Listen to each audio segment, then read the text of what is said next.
राजस्थान से 4 लोगों को उसमें शामिल किया, इसके लिए पूरे प्रदेश की ओर से और पार्टी की ओर से मैं बधाई और शुभकामना देता हूं, धन्यवाद अर्पित करता हूं। जहां तक हार और जीत का सवाल है, निश्चित रूप से चाहे हार हो या जीत हो, चाहे अच्छा परिणाम आए चाहे कम उसमें कहीं न कहीं आकलन कम हो, तो उसकी समीक्षा और उसके ऊपर चर्चा ज़रूर होती है। तो निश्चित रूप से आने वाले समय में कहाँ क्या कमी रही, इसके ऊपर निश्चित रूप से हम लोग बातचीत करेंगे। इन परिणामों के बाद, चूंकि आप सांसद पहले भी थे, वापस से सांसद चुने गए हैं, इन परिणामों के बाद एक चर्चा राजनीतिक गलियारे में ये भी चल रही है कि अब सीपी जोशी जी की अगली भूमिका क्या रहेगी। हालांकि आप वर्तमान में प्रदेश अध्यक्ष है, कई प्रकार की। सीपी जोशी कार्यकर्ता था, कार्यकर्ता है और कार्यकर्ता रहेगा, चाहे कोई भी जिम्मेदारी हो या नहीं हो, लेकिन एक कार्यकर्ता के नाते पार्टी जो निर्देश देगी, जो भूमिका तय करेगी, उसमें सीपी जोशी काम करेगा। और चाहे कोई दायित्व हो या नहीं हो, आज यहाँ इस दायित्व में पहुँचा हूँ तो ये मेरे जैसे एक सामान्य कार्यकर्ता को इतना बड़ा सम्मान सिर्फ और सिर्फ भारतीय जनता पार्टी में ही मिल सकता है। तो मुझे एक कार्यकर्ता के नाते भी जो भी दायित्व मिलेगा तो निश्चित रूप से मैं काम करूँगा। जोशी जी, चूँकि लोकसभा चुनाव में 5 सीटें ऐसी थी जहां पर मौजूदा विधायकों को लड़ाया गया, वो जीत गए, चाहे कांग्रेस हो या उनके गठबंधन के हो। 5 सीटें खाली होती है, अब 5 सीटों पर उपचुनाव भी होना है आने वाले दिनों में। क्या मान के चले, क्योंकि उपचुनाव पे एक बड़ी चुनौती रहेगी इस लोकसभा चुनाव के बाद आपके कंधों पर, बीजेपी के कंधों पे, किस तरह की रणनीति इसमें रहेगी प्रत्याशी? देखिए, कांग्रेस और उनके गठबंधन के 5 विधायक जो बाई इलेक्शन होंगे, वहाँ कांग्रेस और उन गठबंधन के विधायक थे। हमारा पूरा प्रयास रहेगा कि हम लोग की टीम राजस्थान भाजपा मिलकर वहाँ अच्छे से चुनाव लड़े और वहाँ भारतीय जनता पार्टी विजयश्री अर्न करे, इसके लिए हमारी योजना बनेगी। जोशी जी, चूँकि इन चुनावों में, लोकसभा चुनाव की यदि बात की जाए तो काफ़ी पसीना बहाया गया, काफ़ी नेता भी आए, लेकिन कई जो बड़े नेता थे आपकी पार्टी के, मान ले, वो अलग अलग क्षेत्रों में ज़्यादा नहीं जा पाए, कुछ क्षेत्रों तक सीमित रहे।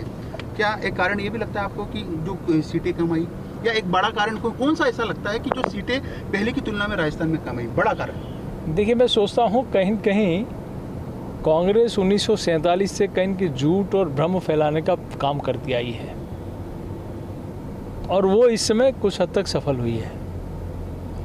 लेकिन जैसा आपने देखा होगा कि जब जब भी स्टेट में कांग्रेस की सरकार आती है, ऐसे शौक़ छोड़ते हैं कि हम सरकार में आते ही सब कुछ कर देंगे, लेकिन ध्यान में आता है कि जब नतीजा आता है, जब सरकार का कालखंड पूरा होता है, तब तक भी वो लोग इंतज़ार कर रहे होते हैं जिनके भावनाओं के साथ खेलकर वो सत्ता में आते हैं।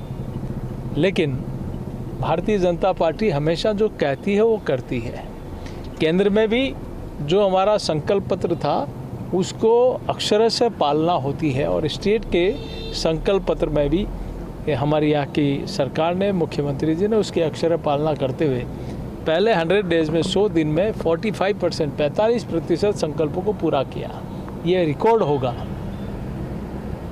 हम निश्चित रूप से कांग्रेस का जो भ्रम है वो अपने काफ़ी कुछ हद तक उसमें कामयाब रहे, मैं एक बड़ा कारण इसको मानता हूँ।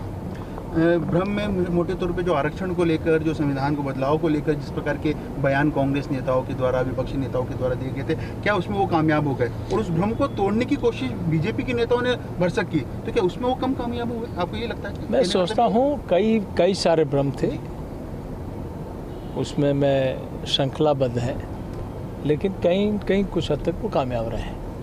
अब चूँकि सरकार बन चुकी है, केंद्र में एक मजबूत सरकार है, राजस्थान को अच्छा खासा प्रतिनिधित्व मिला है, क्या लगता है आपको कि कई चीज़ें जो आपने घोषणा पत्र में लिखी थी, राजस्थान से जुड़ी भी कोई बात थी, वो कब तक पूरी होगी, उस पर कब तक काम शुरू हो जाएगा?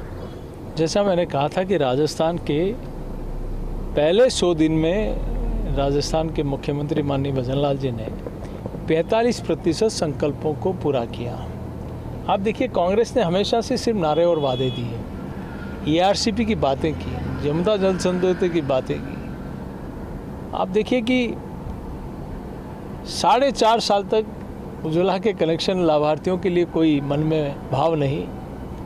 अंतिम 5 महीनों में कहा कि हम 500 रुपये में एक सिलेंडर देंगे, लेकिन आप यहाँ देखिए, पहले 30 दिन के अंदर कहा कि हम 450 रुपये में जो हमने संकल्प लिया था वो हम पूरा करेंगे। पहले 50 दिन में किसानों को कहा कि हम उसको गेहूं पर खरीद पर हमें बोनस देंगे, वो उसको पूरा किया। किसान सम्मान निधि में कहा कि हम स्टेट से भी 6,000 केंद्र सरकार देती है तो 6,000 राज्य सरकार देगी और 2-2 हज़ार रुपये हम लोग प्रतिवर्ष बढ़ाएंगे, वो पूरा किया। पेंशन बढ़ाने का काम उसको आगे पूरा किया। ऐसे ही यमुना जल समझौता हो, चाहे ERCP हो, चाहे आपका पेपर लीक के आरोपी थे उस पर इन्वेस्टिगेशन तेज हुआ, आरोपियों को अंदर डाला। एंटी गैंगस्टर टास्क फोर्स बनाकर जो अपराधीकरण गैंग वॉर हो रहा था उस पर अपराधियों को जेल के अंदर डालने का काम किया। कहीं न कहीं बड़े बड़े स्तर पर जो राजस्थान एक गैंग वॉर का एक बड़ा स्थान बनता जा रहा था, डेस्टिनेशन बनता जा रहा था, उस पर रोक लगाने का काम भारतीय जनता पार्टी की सरकार ने किया। तो कहीं होता है कि अंतिम 6 महीने में नींद उड़ती है कि हम अपने संकल्प पत्रों को फिर से कोई लॉलीपॉप दे दें और फिर से सत्ता में आ जाए, लेकिन इस सरकार ने पहले 100 दिनों के अंदर उस काम को शुरू किया। और केंद्र की सरकार ने भी, आपने देखा होगा, पहले ही दिन माननीय मुख्यमंत्री जी ने, माननीय प्रधानमंत्री जी आदरणीय नरेंद्र मोदी जी ने किसान सम्मान निधि की किस्त रिलीज की और अपनी कैबिनेट का पहला फैसला देखिए कि कैसे गरीब के मन के उसके तकलीफ़ों को दूर करने का संकल्प मन में होता है कि 3 करोड़ मकान बनाने का संकल्प और उसको द्रुत गति से हम पूरा करेंगे। तो और आने वाले 100 दिनों का रोड मैप भी माननीय प्रधानमंत्री जी ने बनाया है। तो निश्चित रूप से राजस्थान के हितों के लिए, राजस्थान के विकास के लिए, राजस्थान के सशक्तिकरण के लिए, समृद्धि के लिए निश्चित रूप से डबल इंजन की सरकार पूरी मुस्तैदी से काम करेगी। 3 तारीख से राजस्थान में बजट सत्र शुरू हो रहा है, हालांकि केंद्र में भी हो रहा है, आप सांसद भी हैं।